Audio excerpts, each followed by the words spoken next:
All right, so if it's your first time in Valencia and you want to try some local Valencian cuisine, this would be the restaurants that we would recommend to you.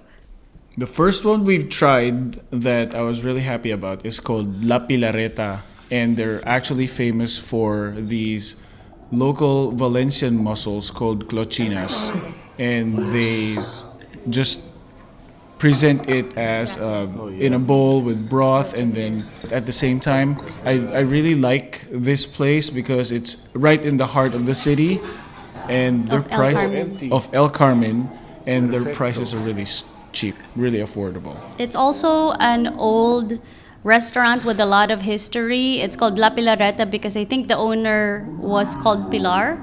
And then I remember we were asking the waiter, and he said that the family sold it to the current owners, but the daughter of, or the granddaughter of Pilar still owns the building or something. So she still goes there and brings her friends over. So there's a little bit of history going on with La Pilareta. So we ordered the clochinas, Russian salad, and then clochina croqueta, The pescado frito. Pescadito frito. pescadito frito, fried fish, macarones. Like a And now variety. we will eat. These are just half rations. This one and this one. This one and this one. Okay, this one.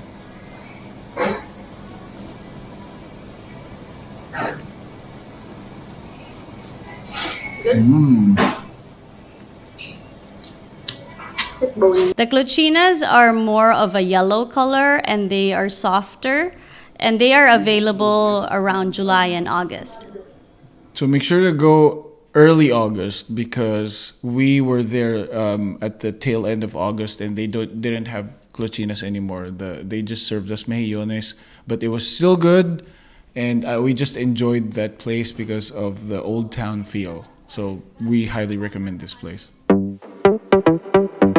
Next one is my favorite. It's called Tasca El Botijo, and this is where we discovered a lot of different tapas, not like the typical patatas bravas or the typical like gambas. So this place is where I first tried tomato marmalade or mermelada de tomate, and it is glorious. So you should head on over to Tasca El Botijo. It is also in El Carmen. It gets really busy, and I think it'll give you a nice feel of the nightlife of El Carmen. Is that the one that they serve with the deep fried camembert cheese? It's not deep fried. Oh, okay. But that's a camembert cheese? Three, I think. Okay. Yeah, that's good. And don't forget to ask for the local wine because the Valencian wine is great. Next is the Horchateria Santa Catalina, and it's one of the oldest horchaterias in the city. As soon as you walk in, you're gonna see artwork. The On the tiles tiles. were painted, and it's right next to an old cathedral as well. So it's just a very romantic. It gives you like this old city feel. You should try their churros con chocolate. Or actually, I didn't like horchatas, Mexican horchatas, but I do like this Valencian version of horchata. And you eat it with the farton, which is you kind of dip the bread in the horchata. I like Mexican horchata, so but this one is completely different. Like you're not, if you've tried Mexican horchata before and you try the Valencian horchata, it's so different, but it's still good. I really like it. It's very refreshing. It's light. It's served cold. Or you can order it granizado, which is ice blended horchata. Don't forget to try the buñuelos. Don't forget to try the churros and the fartons. The fartons are the ones that you dip in the horchata.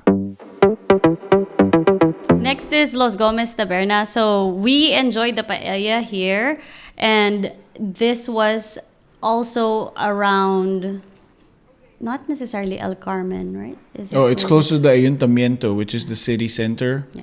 And we chanced upon this place because originally the place that we went to didn't serve paella, and her cousin who was here wanted to eat paella, so we At nighttime. So a lot of restaurants only serve paella during the day. They serve paella during the night. and we were glad that we did because out of all the places that we ate paella at, this is the one we've enjoyed. The flavor is perfect. The next one is Nuevo Oslo. We're just so glad that we went because not only did we get to enjoy local Valencian style of bocadillos, the sandwiches, but we also got to meet the owner. We love meeting the owners of these businesses, so we got to meet him. He's awesome. Very friendly. His staff is really helpful. Like, we struggled speaking in Spanish or Valencian, but they still tried to understand us, and they were really helpful.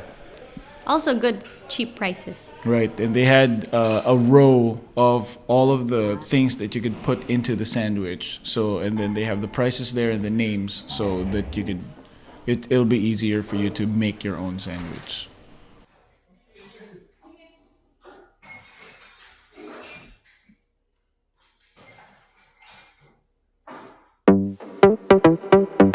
Next one is Vuelve Carolina, which is the restaurant that we went to on my birthday. It was really nice and special because we got the tasting menu, and it was also very reasonably priced. I think each tasting menu cost just under 40 euros.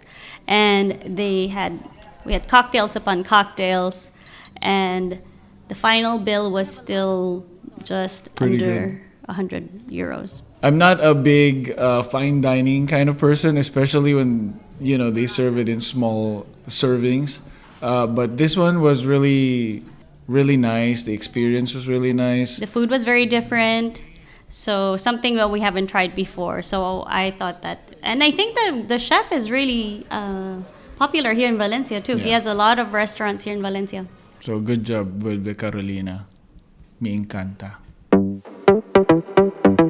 Okay, last is Agua de Valencia. So you should try an Agua de Valencia, especially during the summer. It is an kind of orange drink with, I don't know what they put in there, but there's alcohol in there for sure. And you can go to Café de las Horas, which is, I think, the most famous spot for it. I love the feel. When you get to Café de las Horas, you usually sit outside because that's usually where there's free seating. But because inside it's always packed, because as soon as you walk in, you'll know that you're there because there's just so much to look at, and it's dark and it's like red. It's like gothic. Yeah, very gothic, but really enjoyable. And that's the end of our list. Since this list was based on our taste, our preference, we really would appreciate it if you tell us what you think. Yeah, maybe we have bad palates. That's my fear. We don't know. But yeah, and if you have other favorite spots in Valencia that we didn't mention, let us know so we can try it out. We're always, excited to try new things. We're up for an adventure. If you don't know us already, we don't really like expensive food or super fine dining. We want to dine with the locals. We want to enjoy the food that the locals make. So can't wait. If you have anything that you would suggest, we can't wait to see it. All right, I hope you like this video. It took us a long time to make because we tried so many different ones, and took us it took us 10 months to experience all of these. So we hope that we've given you a good list. Yeah, and we, based on the people who visit Valencia, and they tell us that they visited this place suggested by a blog or this place, I think you're going to enjoy this list because it's something that we've narrowed down based on our taste. So that's it. This is why we're fat. Thank you. See you in the next video. Hasta luego.